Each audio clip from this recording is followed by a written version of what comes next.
दोस्तों रिसेंटली अमेरिकी यूट्यूबर जो रोगन के पॉडकास्ट में आए इलॉन मस्क ने एआई पर एक बड़ा कमेंट करते हुए कहा कि आने वाले 5-6 साल में वो फोन नहीं रहेंगे जैसा हम आज इस्तेमाल कर रहे हैं। कोई ऐप से ऑपरेटिंग सिस्टम भी नहीं होंगी, एआई डिवाइस होगा जो आपकी जरूरत का वीडियो बनाकर पेश कर देगा। You'll have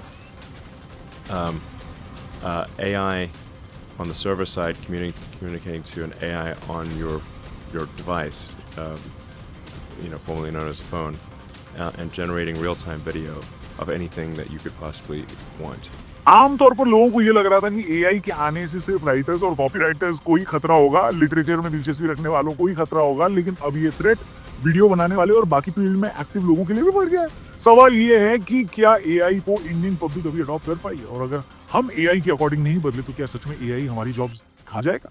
People should think through how is AI going to reshape our lives. And layoffs continue in 2025, extending a trend of large workforce reduction. A key driver is the rise of artificial intelligence. Making a phone call, maybe call a plumber in the middle of the week, or even schedule a haircut appointment. You want to ask Google, just a woman's haircut for now? Perfect. So I will see Lisa at 10 o'clock on May 3rd. दोस्तों AI यानी artificial intelligence आज पूरी दुनिया में तेजी से फैल रहा है। ये एक ऐसा टेक्नोलॉजिकल रिवॉल्यूशन है जिसने हमारे रोज की जिंदगी के हर पहलू को इंपैक्ट किया है। आज के एआई मॉड्यूल्स फ्यूचर की इकोनॉमी को एक नया आकार दे रहे हैं। आर्टिफिशियल इंटेलिजेंस अब सिर्फ ऑटोमेशन और कंप्यूटर प्रोग्रामिंग तक ही सीमित नहीं है, बल्कि अब इसने education, health, farming, manufacturing, business, entertainment और यहाँ तक कि सरकारी पॉलिसीज पर भी एक गहरा असर छोड़ा। आज दुनिया में बढ़ रहा एआई का ट्रेंड न सिर्फ हमको आने वाले टाइम के लिए तैयार रहने के लिए वार्न कर रहा है, बल्कि दुनिया को भी बदल रहा है। आज की दुनिया में एआई का ग्लोबल मार्केट $391 अरब के लगभग आंका गया है। ऐसा अनुमान है कि 2033 तक ये 9 गुना बढ़ सकता है। एक्सपर्ट्स की नजरों में ये क्लासिक टेक्निकल इंफ्रास्ट्रक्चर की तरह है जो फाइनेंशियल, सोशल और टेक्नोलॉजिकल ढांचे को पूरी तरह से बदल देगा। आप आज की ही दुनिया देख लो, सोशल मीडिया की कोई भी वीडियो में आज ये फर्क करना मुश्किल है कि वो वीडियो असली है या एआई से जनरेटेड है। किसी की भी वॉइस क्लोनिंग आसानी से हो जा रही है। प्राइवेट इन्वेस्टमेंट की बात करें तो 2024-25 में एआई के अंदर 40% से अधिक की बढ़ोतरी हुई और ये ट्रेंड आगे और भी बढ़ने वाला है। आज चाहे ऑनलाइन फूड डिलीवरी वाला हो या आपको कोई भी सर्विसेज देने वाला प्लेटफॉर्म हो, सबने अपने एआई मॉड्यूल्स बना लिए हैं। अमेरिका, यूरोप और चीन इसमें सबसे आगे हैं। जहां तक बात भारत की है तो हम भी ज्यादा पीछे नहीं है। भारत भी एआई स्किल और इनोवेशन में एक नई तेजी दिखा रहा है। एआई पर रिसर्च पेपर पब्लिश करने में हमारा देश चीन और अमेरिका के बाद तीसरे नंबर पर है। टाटा, महिंद्रा और ऐसी कई कंपनियां आज एआई रिसर्च और इनोवेशन में एक बड़ा इन्वेस्टमेंट करके बैठी हैं। आईएमएफ की एक स्टडी के अनुसार एआई तकनीक से आने वाले दशक में ग्लोबल जीडीपी में 1.3 से 4% तक की वृद्धि होगी, लेकिन ये असर काफी अनुकूल होगा। जिन देशों ने इस ओर पहले से काम किया उनको ज्यादा फायदा होगा। साथ ही जो देश एआई को अडॉप्ट नहीं कर पाए वो पूरी तरह से बाकी देशों पर डेटा शेयरिंग के लिए डिपेंडेंट हो जाएंगे। इसके साथ ही एआई मॉड्यूल्स में विकसित देश सर्विसेज को आउटसोर्स करके भी पैसे बना सकते। ये एक ऐसी फाइनेंशियल ग्लोबल इनइक्वालिटी को बढ़ाएगा जो आने वाले टाइम पर खुद को दुनिया का दादा समझने वाले देशों को भी सकते में ले आ सकती है। भारत की बात करें तो अब तक 16% ग्लोबल एआई टैलेंट में अपनी भागीदारी भारत ने निभाई है। आसान शब्दों में भारत दुनिया की सबसे तेजी से बढ़ने वाली एआई टेक्नोलॉजी को अपना चुका है, जहां एआई रिलेटेड स्किल डेवलपमेंट बहुत तेजी से हो रहा है। दिल्ली, बेंगलुरु, हैदराबाद, पुणे जैसी टेक्नोलॉजिकल हब्स में एआई रिसर्च डेवलपमेंट तेजी से हो रहा है। इसके अलावा टियर 2 और टियर 3 शहरों में भी एआई लैब्स, ट्रेनिंग सेंटर्स और स्टार्टअप्स की शुरुआत हो रही है। इतना ही नहीं, एआई का इस्तेमाल इंडियन एजुकेशन फील्ड में एडॉप्टिव लर्निंग टूल्स के रूप में भी हो रहा है, जो स्टूडेंट्स की सीखने की जो स्पीड और स्टाइल के हिसाब से स्टडी मटेरियल भी प्रोवाइड कराता है। वहीं फार्मिंग में एआई फसल की पैदावार बढ़ाने, मौसम का पूर्वानुमान लगाने, स्मार्ट इरिगेशन और पेस्ट कंट्रोल में भी होश उड़ा देने वाला सुधार ला रहा है। यानी एआई देखो एकदम फंडामेंटल लेवल पे भी काम कर रहे हैं। यानी फार्मिंग में, हेल्थ केयर फील्ड की बात करें तो एआई द्वारा रिजल्ट्स और पेशेंट्स के उपचार के प्रोसेस को भी बेहतर किया गया है। खासकर दूर दराज के इलाकों में एआई मॉड्यूल्स ने कम रिसोर्सेज वाले अस्पतालों में एक बेहतर ऑप्शन दिया है। एआई ने customer services, banking, e commerce, परिवहन और मनोरंजन जैसे क्षेत्रों में भी बदलाव लाया है। जैसे आर्टिफिशियल इंटेलिजेंस ऑपरेटेड चैटबॉट्स 24/7 सेवा प्रदान कर कस्टमर्स का एक्सपीरियंस बेटर कर रहे हैं। भारत में भी mobile banking, voice operated transaction जैसी सेवाएं गरीब और ग्रामीण वर्ग तक बैंकिंग पहुंचा रही है। ऑटोमेशन की वजह से प्रोडक्शन कैपेसिटी भी बढ़ी है, जिससे माल की कीमतें कम हुई हैं।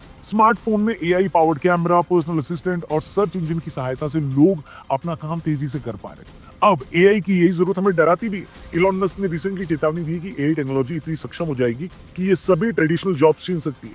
उनका मानना है कि फ्यूचर में इंसान को अपनी पसंद के अनुसार काम करने की आज़ादी मिलेगी। हालांकि पीडब्ल्यूसी की एक रिपोर्ट कहती है कि एआई एक्चुअली में इंसान या यूं कहें ह्यूमन रिसोर्सेज को अधिक वैल्यूएबल बना सकती है और नई नौकरियां भी पैदा कर सकती है। मगर ये सब बात इस पर डिपेंड करती है कि आने वाले टाइम पर दुनिया जिस तरह से एआई को अडॉप्ट करती है। Anything that's physical, those jobs will exist for a much longer time. But anything that is digital, which is like just someone at a computer doing something, AI is going to take over those jobs like lightning. AI आज दुनिया की economy में एक बड़ा factor है। Stanford एचएआई की report बताती है कि एआई इन्वेस्टमेंट में 26% की वृद्धि हुई है। इसमें अमेरिका सबसे बढ़िया क्वालिटी की एआई में एक इन्वेस्टर है। यूरोप और चीन भी इसमें पीछे नहीं। आईएमएफ की रिपोर्ट में लिखा है कि एआई बेस्ड प्रोडक्शन ग्रोथ से ग्लोबल जीडीपी 4% बढ़ सकती है। इसके अलावा एआई से होने वाली टेक्नोलॉजिकल रिवोल्यूशन से ट्रेडिशनल मैन्युफैक्चरिंग रेट में भी बदलाव आएगा। अमेरिका जैसे डेवलप्ड देशों में एआई के कारण सर्विस सेक्टर की कीमतें कम होंगी, जिससे उनकी करेंसी को वैल्यू कुछ हद तक अफेक्ट करेगी। भारत में इसको देखते हुए डेटा फॉर डेवलपमेंट नामक पहल शुरू की गई, जो डेटा शेयरिंग करके एआई के लिए बेहतर मॉडल और डिसीजन लेने में हेल्प करता है। प्रधानमंत्री नरेंद्र मोदी और फ्रांस के राष्ट्रपति मैक्रोन ने मिलकर एआई से रिलेटेड ग्लोबल अवेयरनेस और पॉलिसी डेवलपमेंट को आगे बढ़ाया है। भारत के कई स्टार्टअप्स एआई में इनोवेशन कर रहे हैं, जो कि ग्रामीण और शहरी दोनों सेक्टर्स में जॉब और सर्विस बेटरमेंट को बढ़ावा दे रहे हैं। इंडियन स्टार्टअप्स में सबसे जरूरी एआई बेस्ड प्रोडक्ट्स जैसे AI powered health care diagnostics, voice based banking, smart agricultural tools और एडटेक सॉल्यूशन में कमेंडेबल काम किया। महाराष्ट्र में किसानों ने एआई के सहारे मौसम की सटीक जानकारी पाकर क्रॉप प्रोडक्शन और नुकसान को कंट्रोल किया।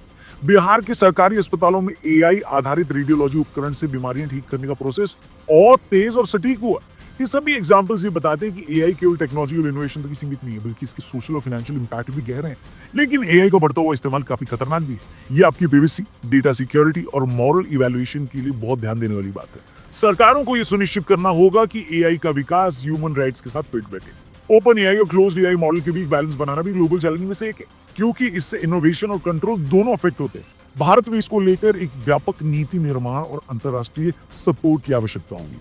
इलॉन मस्क एआई तकनीक को एक ऐतिहासिक मोड़ मानते हैं। उनका मानना है कि जल्दी एआई ह्यूमन इंटेलिजेंस का स्तर पार कर सकता है, जिससे सोशल और फाइनेंशियल ढांचों में बुनियादी बदलाव आएंगे। लेकिन समझने वाली बात दोस्तों ये कि एआई के साथ आज हम कर क्या रहे हैं। कहते हैं कोई भी सामान अपनी क्वालिटी से ज्यादा इस बात पर निर्भर करता है कि वो किसके हाथों में।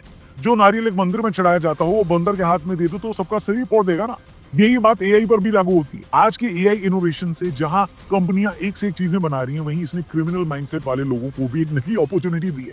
सिक्योरिटी एजेंसी से लेकर आम सोशल मीडिया पर पोस्ट करने वाले तक रोज इनोवेट हो रहे ये एआई मॉडल्स न चाहते हुए भी हमारी सोसाइटी को बदलने के लिए मजबूर कर रहे हैं। इसके साथ ही एआई मॉडल ह्यूमन प्रेजुडिस मतलब मानव पूर्वाग्रहों को दोहरा सकते हैं। जैसे एक अमेरिकी एआई टूल ने भर्ती प्रक्रिया में मेल उम्मीदवारों को प्रायोरिटी दी, जिससे लोगों को चुने जाने की प्रक्रिया में सीधे भेदभाव सामने आया। इसी तरह क्रिमिनल जस्टिस सिस्टम में भी एआई के पक्षपात में नस्लीय इनइक्वालिटी को बढ़ाया है। एआई टेक्नोलॉजी की वजह से डीप फेक का इस्तेमाल करके फाइनेंशियल फ्रॉड, साइबर बुलिंग और इसका इस्तेमाल राजनीतिक हथकंडों के लिए भी किया जाता है। इसके साथ ही एआई के गलत इस्तेमाल या खराब डिजाइन से बड़े सोशल और फाइनेंशियल नुकसान भी हो सकते हैं। अभी हाल ही में जिलों का एबेज घर खरीदने का मॉडल भारी फाइनेंशियल घाटे में चला गया, जहां कंपनी को $500 मिलियन का लॉस हुआ। इसीलिए एआई से बढ़ने वाला डर हमें डराता है। जानवी कपूर जैसे कई एक्ट्रेसेस के डीप फेक का सोशल मीडिया पर असर डालता है। ये तो पब्लिक फिगर है, लेकिन प्राइवेट लाइफ में जी रहे लोगों के डेटा के साथ भी क्या हो रहा है हमें पता ही नहीं। हमारे फिंगरप्रिंट से लेकर फोटोज और डेटा तक, उसकी प्राइवेसी की क्या गारंटी है। सब मिलाकर दोस्तों बदलती हुई दुनिया में एआई मॉडल्स न सिर्फ नए चैलेंजेस ला रहे हैं, बल्कि नई अपॉर्चुनिटीज भी ला रहे हैं। यानी जितने पॉजिटिव्स हैं उतने ही चैलेंजेस भी हैं, नेगेटिव्स भी हैं। देखना ये है कि बदलती हुई दुनिया में हम कहां तक एआई को समझ पाते हैं। बाकी एआई से आपका कितना सामना हुआ है, किस टूल को आप सबसे ज्यादा यूज करते हैं, क्या लगता है ये फायदेमंद होगा, ये लोगों की जॉब खाएगा या पॉजिटिव होगा और लोगों को और जॉब्स क्रिएट करके देगा। जो भी हो आपकी राय, आपकी अंडरस्टैंडिंग कमेंट करके जरूर बताना। चैनल को सब्सक्राइब करना और वीडियो को शेयर करना हमारे लिए बहुत ही इंपॉर्टेंट है, वैल्यूएबल है। उसके लिए आपको एडवांस में थैंक यू। जल्दी मिलते हैं, अपना ख्याल रखिए। जय हिंद।